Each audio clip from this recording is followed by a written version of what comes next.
오늘 설교의 성경 본문 말씀 제가 봉독하겠습니다. 구약 성경 창세기 10장 1절 그리고 10장 맨 마지막 절로 건너가서 32절부터 그리고 바로 11장으로 이어져서 10절까지 봉독하겠습니다. 거룩하신 하나님의 말씀입니다. 노아의 아들 셈과 함과 야벳의 족보는 이러하니라. 홍수 후에 그들이 아들들을 낳았으니 32절입니다. 이들은 그 백성들의 족보에 따르면 노아 자손의 족속들이요 홍수 후에 이들에게서 그 땅의 백성들이 나뉘었더라. 온 땅의 언어가 하나요 말이 하나였더라. 이에 그들이 동방으로 옮기다가 신할 평지를 만나 거기 거류하며 서로 말하되 자 벽돌을 만들어 견고히 굽자 하고 이에 벽돌로 돌을 대신하며 역청으로 진흙을 대신하고 또 말하되 자 성읍과 탑을 건설하여 그 탑 꼭대기를 하늘에 닿게 하여 우리 이름을 내고 온 지면에 흩어짐을 면하자 하였더니 여호와께서 사람들이 건설하는 그 성읍과 탑을 보려고 내려오셨더라.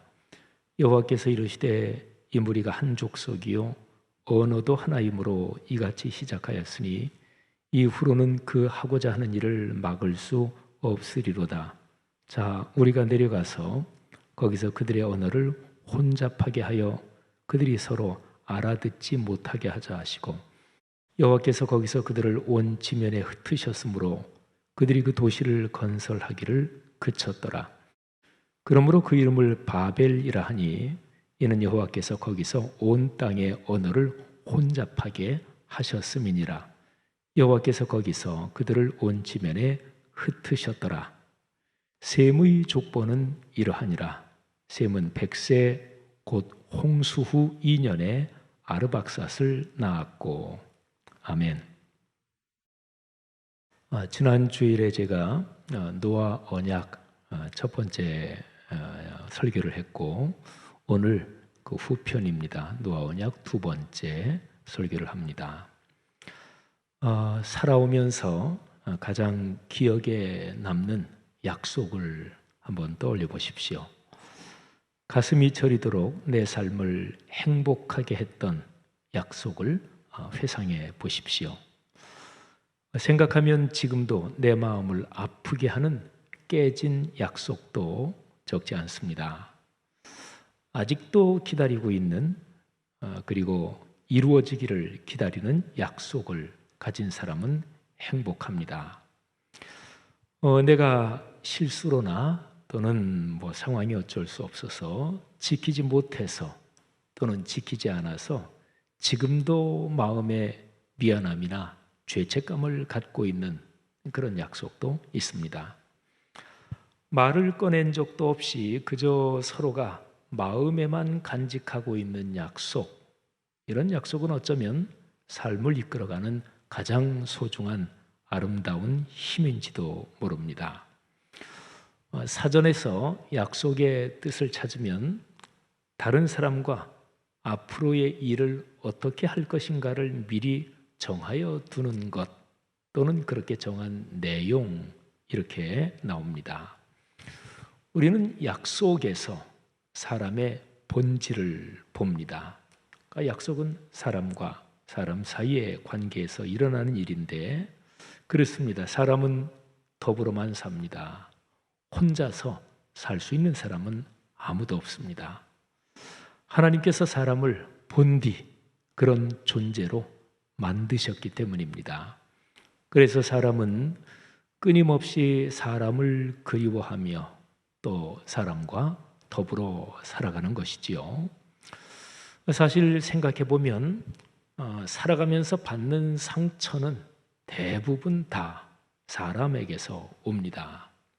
그럼에도 불구하고 사람은 사람 사이에서 사람과 더불어 살 수밖에 없습니다.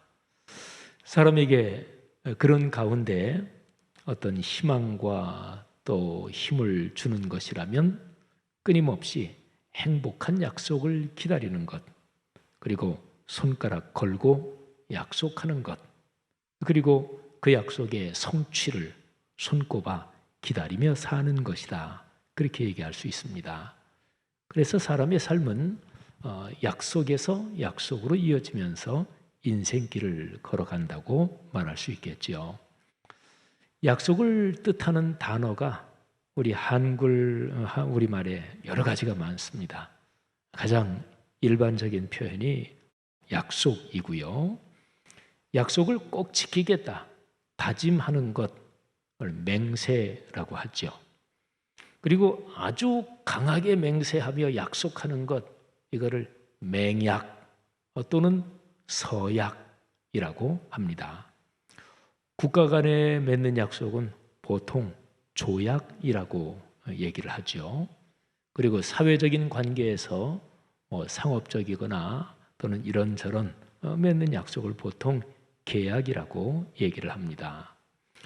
약속은 언제나 양자 또는 세 당사자가 있을 수도 있고 한데, 하여튼 서로 간의 협상에서 잘 협의해서 맺는 것을 협약이라고 하고요. 그리고 이와 반대로 어느 한쪽이 힘으로 강제하거나 위협해서 맺는 것을 늑약이라고 합니다. 잘 쓰지는 않는 단어예요. 제가 어렸을 때 1905년에 우리 한국과 일본이, 말하자면 일본이 우리의 외교권을 가지고 우리를 이렇게 관리한다. 그거를 옛날엔 국민학교라 그랬죠. 그때 을사보호조약, 옛날에는 그런 용어로 배웠어요. 근데 사실은 잘못된 용어지요. 을사년에 체결된 조약인데 일본 제국주의가 일본이 우리를 보호해 준다. 그래서 을사보호조약. 그때는 이렇게 배웠는데 요즘은 을사늑약 이렇게 부르지요. 일본이 힘으로 강제해서 그래서 억지로 맺은 조약, 사실은 효력이 없는 것인데요. 약속 중에서 가장 열정이 깊은 것이 사랑의 약속인데, 가약이라는 말이 그런 뜻을 담고 있습니다. 가자가 아름다울 가자입니다. 그래서 가인, 그러면 아름다운 여인을 가인 이렇게 얘기하죠. 그래서 가약은 글자 그대로는 아름다운 약속 이렇게 말할 수 있는데, 그 뜻을 헤아리면 사랑하는 사람과 맺은 약속을 가약이라고 그러고, 또 부부가 되는 결혼 서약을 가약 이렇게 얘기를 해요. 그래서 백년 가약, 이거는 바로 혼인 서약을 뜻하는 거죠. 약속 중에서 가장 고귀하고 그리고 엄숙하고 중요한 것이 하나님과 맺는 약속입니다. 가장 통상적으로는 서원이라고 하는 말이 바로 그런 뜻입니다. 하나님 앞에 뭐를 서원한다, 그런 얘기 하잖아요. 그래서 예물도 서원 예물 이런 말을 쓰는데 바로 하나님과 약속한다, 이게 바로 서원입니다. 성경적으로 보면 하나님과의 약속은 언제나 하나님의 말씀을 근거로 삼습니다. 우리가 서로 사람끼리 약속하는 것은 서약서가 근거가 될 수 있고, 어떤 담보물이 근거가 될 수도 있고, 또는 그런 계약서를 안 쓰고 담보물 받지 않아도 그분은 믿을 만한 사람이야, 그래서 그냥 구두로도 상대방을 신뢰하고 약속을 하고 또 계약을 하기도 합니다. 그런데 하나님과의 약속은 언제나 그 기초가 거룩한 하나님의 말씀입니다. 그래서 말씀 언자를 써서 언약 이렇게 하면 하나님과의 약속이 가장 적절하게 표현됩니다. 하나님께서 노아와 언약을 맺으셨습니다. 노아 언약은 그런데 성경에 나오는 다른 언약들과는 유별나게 다른 점이 있습니다. 아브라함 언약, 다윗 언약, 또 이스라엘 백성이 모세의 중재로 모세가 중간 역할을 해서 시내산에서 하나님과 언약을 맺은 것, 시내산 언약이라고 하지요. 이런 다른 언약들은 언약의 양쪽 상대자가 서로가 의무를 지고 있습니다. 구조가 그래요. 그러니까 쌍방 언약이죠. 근데 여기에 비해서 노아의 언약은 일방적인 언약입니다. 하나님께서 일방적으로 은혜를 베푸십니다. 노아의 홍수 이후에 하나님께서 스스로에게 다짐을 하시면서 이제는 다시는 물로써 세상을 한꺼번에 심판하지 않으시겠다, 이렇게 하나님께서 약속을 하시는 거예요. 언약의 상대방은 노아와 그 자손, 후손 전부 다입니다. 거기에 우리도 포함이 돼요. 그 후손 다니까, 그러니까 인류 전체가 언약의 상대자고, 그리고 또 땅 위의 모든 살아있는 생물들이 언약의 상대자입니다. 근데 언약의 이 상대편에게는 어떤 의무도 없습니다. 나는 이렇게 할 테니까 너희는 적어도 뭐 이 정도는 해라든지 그런 게 전혀 없습니다.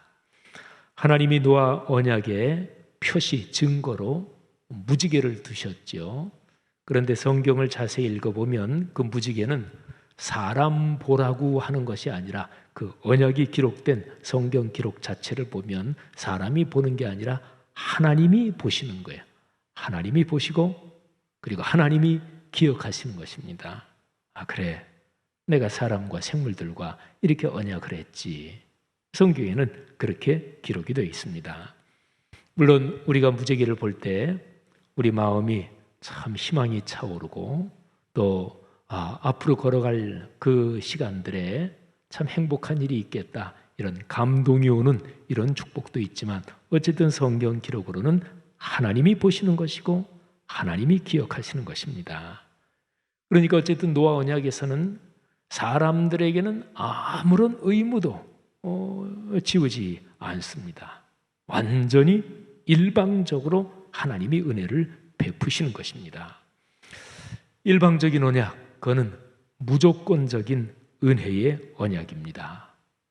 그런데 성경에서 무조건적인, 아무런 조건도 걸리지 않고 무조건적인 은혜의 언약, 그러면 그 대표적인 것, 그 최고봉이 예수 그리스도의 십자가 사건입니다.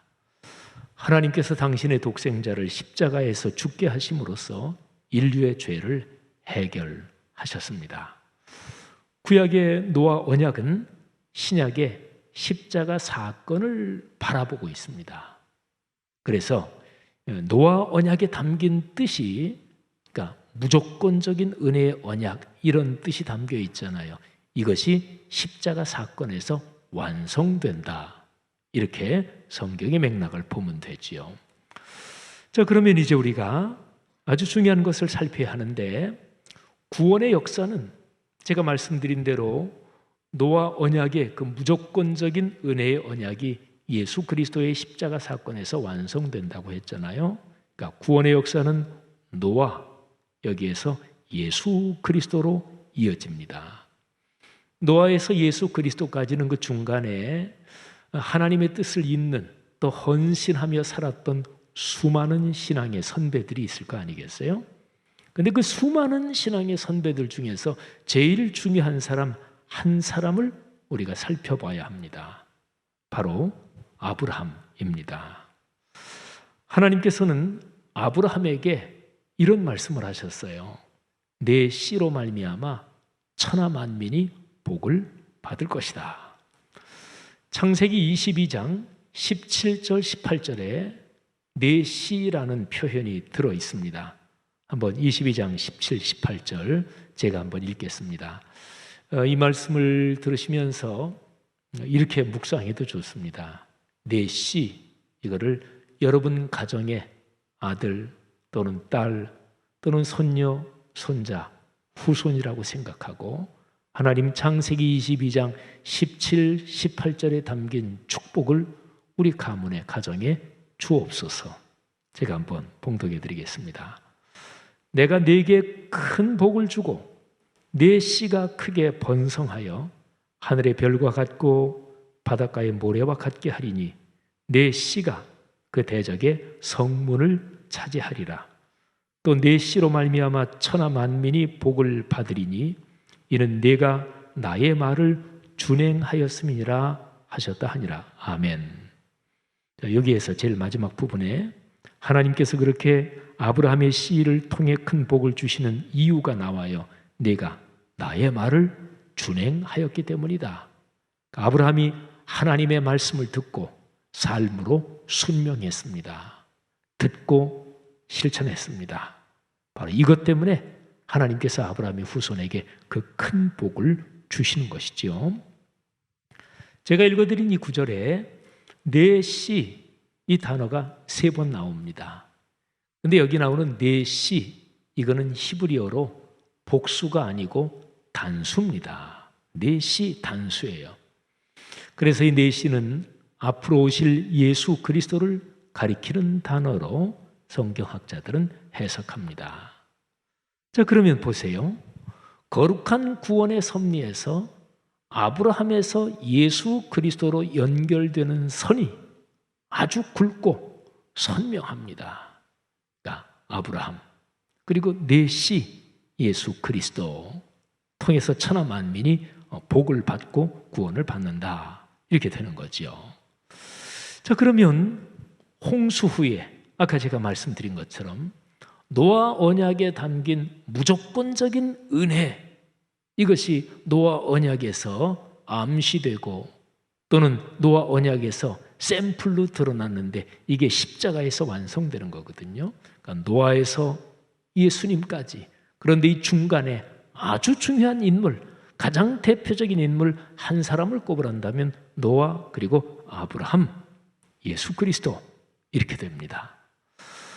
아브라함부터 예수 그리스도 사이에 한 사람만 더 꼽으란다면 노아, 아브라함, 예수 그리스도 하면은 뭔가 좀 제 아무리 시간이 없어도 이분의 존함은 언급하고 가야 되는데 하는 인물이 한 사람 더 있어요. 그분이 바로 다윗입니다. 그러니까 마태복음 1장 1절에 아브라함과 다윗의 자손 예수 그리스도의 계보라 이렇게 명시적으로 기록이 되었으니까 그렇게 4사람을 언급하면 되는 것이지요. 아주 구원의 역사의 중심선이 아주 확실하잖아요. 노아의 홍수 후에 이어지는 인간의 계보, 그게 창세기 10장 1절부터 나와요. 자, 지금부터 오늘 설교의 아주 중요한 부분인데 창세기 10장 1절에서 10장 몽땅 다, 그리고 11장 몽땅 다, 그리고 12장으로 넘어가서 1절부터 4절까지 이거를 제가 볼 겁니다. 노아의 후손 그 계보는 10장 1절부터 나오는데요. 12장 1절부터 4절에는 저 유명한 아브라함이 드디어 등장하거든요. 제가 이 부분을 말씀을 드리겠습니다. 자, 도표를 한번 보시면서 여러분이 제 말씀을 한번 들어보시기를 바랍니다. 자, 첫 번째 저 위에 나오는데요. 창세기 10장 1절 거기에 노아의 아들 셈과 함과 야벳의 족보는 이러하니라. 홍수 후에 그들이 아들들을 낳았으니, 그러니까 홍수 후에 세 아들들이 또 자손을 낳았다 그런 거죠. 근데 잘 보세요. 노아의 아들이 셈, 함, 야벳인데 여기서 장자가 누굴까요? 당연히 셈입니다. 제일 첫 번째 기록된 사람이 맏아들이에요. 그리고 이제 두 번째가 함, 그리고 막내가 야벳. 이거는 이스라엘의 족보에서 특별한 경우가 아니고는 그냥 기록된 장자부터 기록합니다. 자, 그래서 쭉 이어졌어요.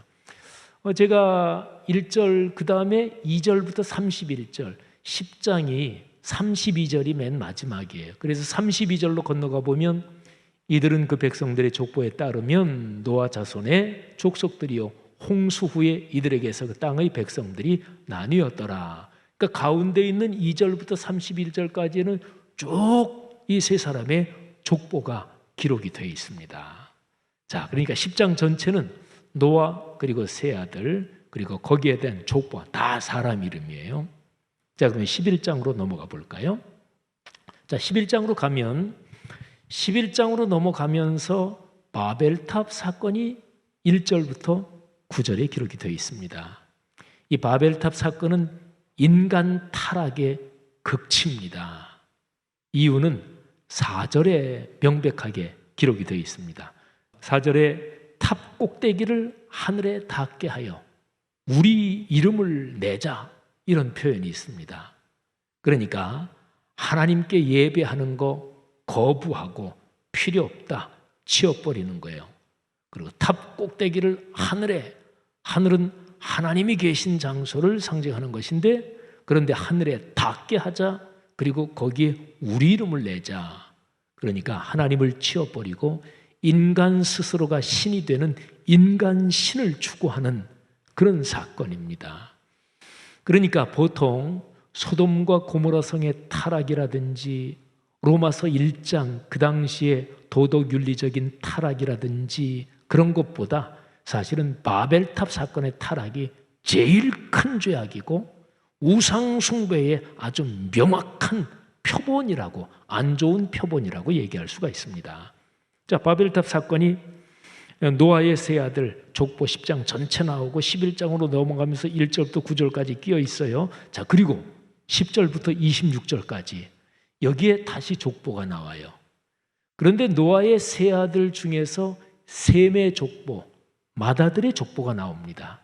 그게 26절까지 쭉 나옵니다. 그래서 26절 맨 마지막에 보면 아브라함의 아버지 데라, 그리고 이 데라가 낳은 세 아들 아브라함, 그리고 나홀, 하란, 이 세 아들 이름까지 기록이 되고요. 그리고 27절부터 32절까지 보면 데라 아버지와 아들 아브라함이 갈대아 땅 우루 원래의 고향에서 떠나가지고 하란으로 이사했다.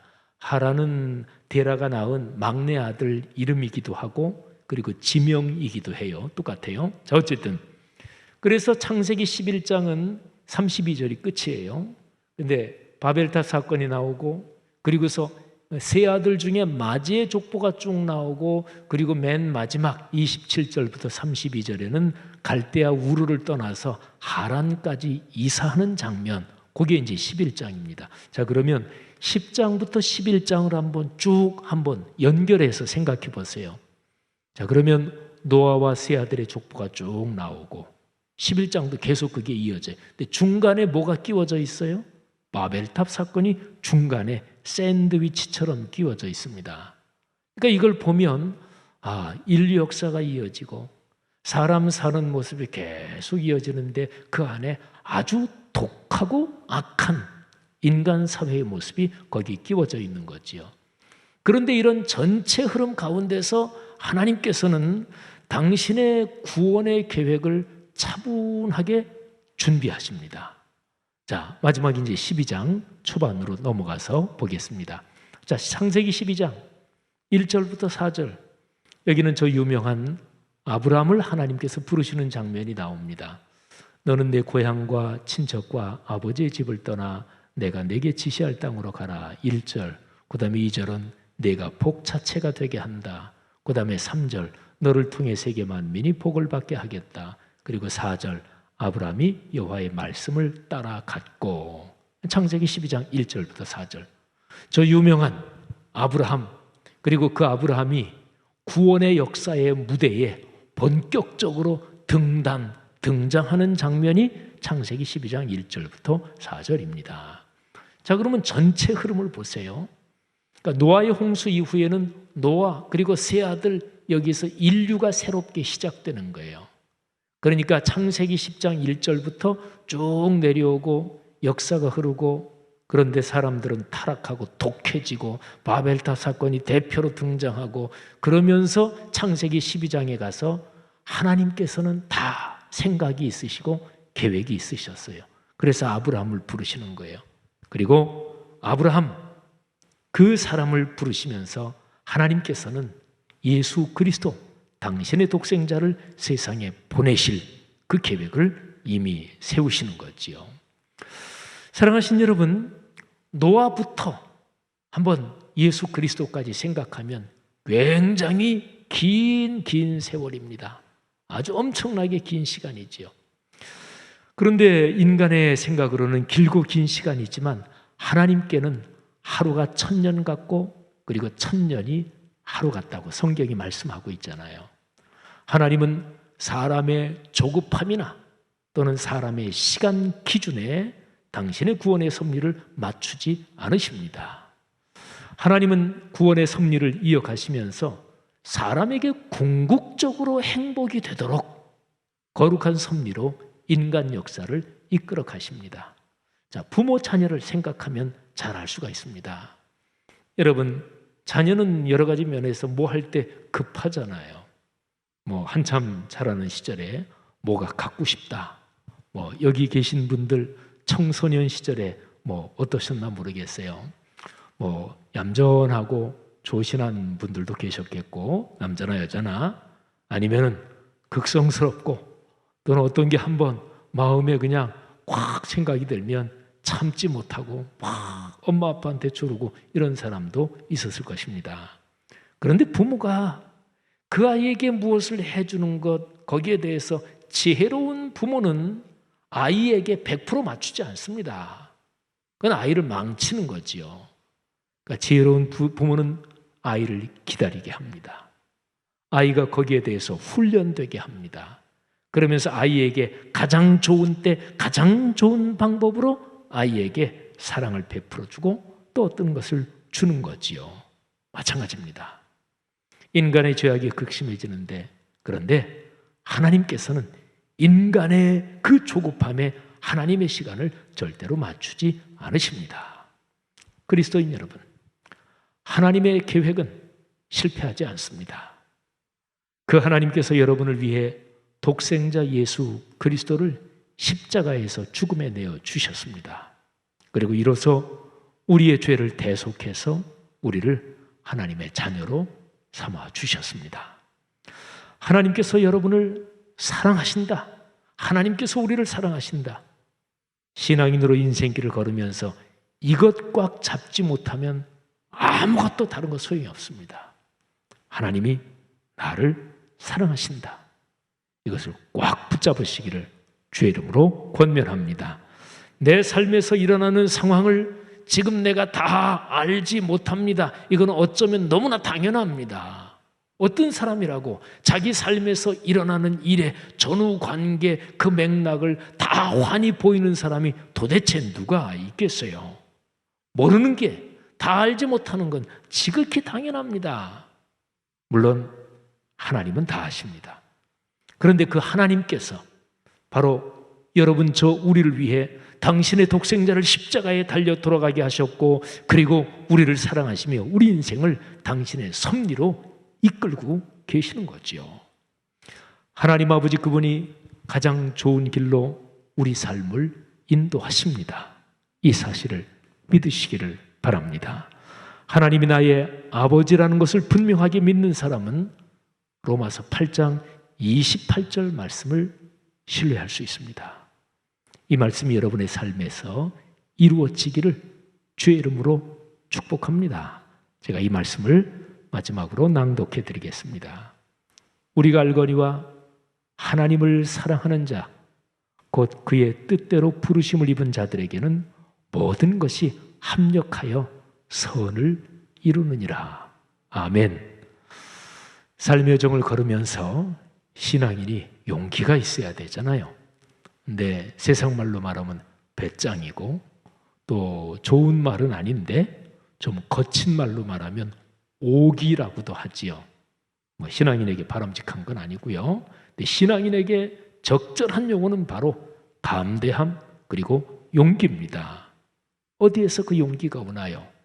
바로 노아부터 아브라함 그리고 예수 그리스도에게까지 이어지는 하나님의 그 거룩한 구원의 섭리, 거기에서 하나님께서 모든 것을 당신의 뜻에 따라서 가장 아름답게 이끌고 계시고 당신의 사랑하는 자녀에게 주신다는 것이고, 그 흐름 속에 여러분과 제가 있는 거예요. 우리가 사는 인생이 뭐 길어야 80, 또 90대까지 사시는 분도 있고, 또 어떤 분은 100수 넘어서까지 사시는 분들도 있지만, 인생 제 아무리 길게 살아야 100년인데 우리가 사는 이 시간대가 다 가도록, 아니 그 이전 그 이후에 그 긴 시간을 하나님 아버지께서 주관하십니다. 여러분과 저는 하나님의 손 그리고 하나님의 품에 있습니다. 이 사실 믿으시고 삶에서 담대하시고 그리고 기쁨으로 인생길 걸어가시기를 주의 이름으로 축복합니다.